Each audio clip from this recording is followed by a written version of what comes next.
Dua kalimat tadi itu cuma contoh dari ribuan bahkan jutaan kalimat serupa yang society kita lontarkan kepada teman-teman kita yang bertubuh curvy. Bukan cuma tentang kepercayaan diri, memiliki tubuh curvy juga mendatangkan diskriminasi. Seperti yang aku baca di artikel Magdalene, pengalaman tentang Cika Ramdhani. Dia menulis penolakan dia melamar kerja di berbagai bidang seperti perbankan, e-commerce, LSM, makanan dan minuman, dan semuanya berakhir dengan penolakan. Pengalaman Cika ini tuh sejalan dengan studi yang dilakukan oleh akademisi dari Universitas Exeter. Dilansir dari BBC, studi ini jadi bukti bahwa perempuan gemuk memiliki peluang hidup yang lebih rendah, termasuk pendapatan kecil. Secara detail, perempuan yang lebih berat 6,3 kg dari ukuran genetiknya memiliki penghasilan per tahun lebih sedikit sampai dengan 1.500 euro dibanding perempuan kurus dengan tinggi yang sama.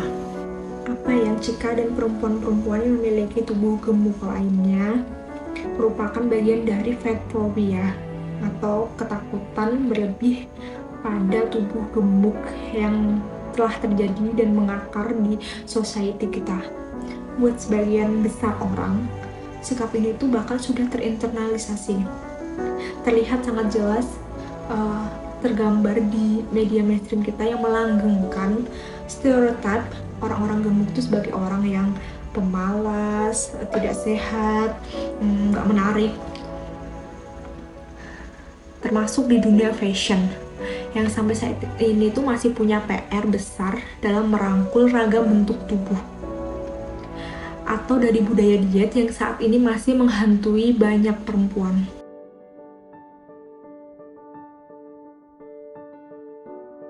Dalam sejarah peradaban manusia, ternyata ada masa ketika perempuan yang memiliki tubuh curve itu tuh dianggap menarik dan melambangkan kemakmuran.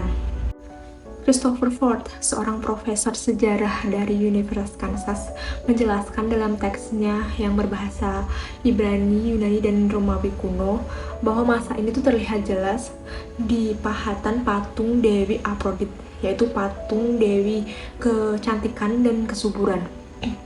Patung Aphrodite ini tuh terlihat sangat jelas bahwa tubuh Aphrodite tuh gemuk dan memiliki lipatan perut yang kalau sekarang itu dianggap cewek yang gemuk dan tidak menarik.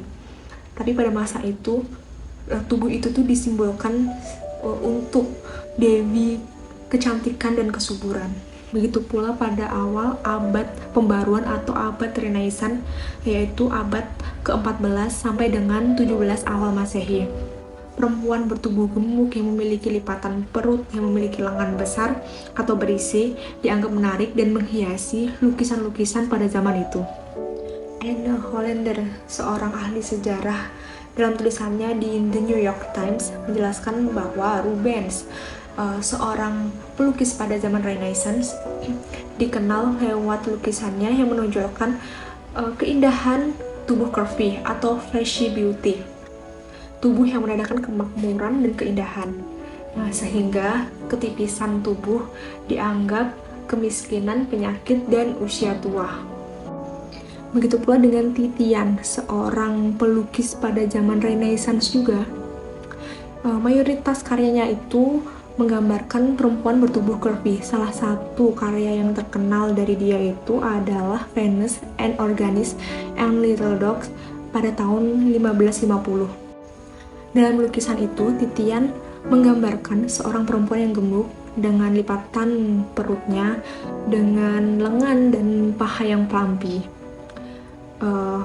Mungkin kalau Titian menggambar wanita itu pada saat ini mungkin banyak yang membenci ya, karena di situ sangat menggambarkan fatness adalah sebuah keindahan.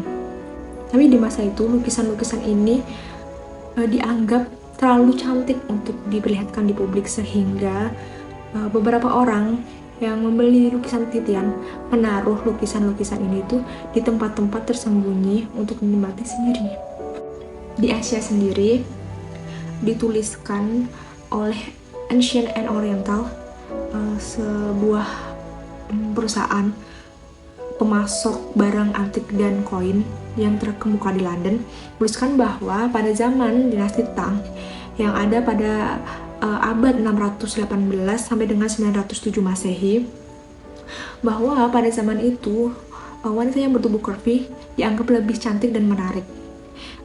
Terlihat pada zaman sebelum itu banyak selir-selir yang yang bertubuh langsing dan kurus. Tapi pada zaman itu banyak wanita yang memiliki tubuh curvy dianggap lebih cantik dan menarik. Perempuan-perempuan yang bertubuh gemuk itu banyak berasal dari lingkungan kerajaan. Mereka diwakili dalam seni dan puisi dan menjadi populer di rumah tangga kerajaan. Terima kasih udah dengerin aku bercerita tentang sejarah peradaban dunia yang pernah menganggap perempuan curvy, berisi atau gemuk itu cantik. Sampai sekarang pun sebenarnya cantik juga. Tapi standar beauty kita tuh bergeser aja. Gitu. Jadi besok atau next week kita akan bahas kenapa sampai beauty standar kita tuh bergeser. Akar permasalahannya itu di mana? Oke, next week kita akan bahas akar mula fat phobia.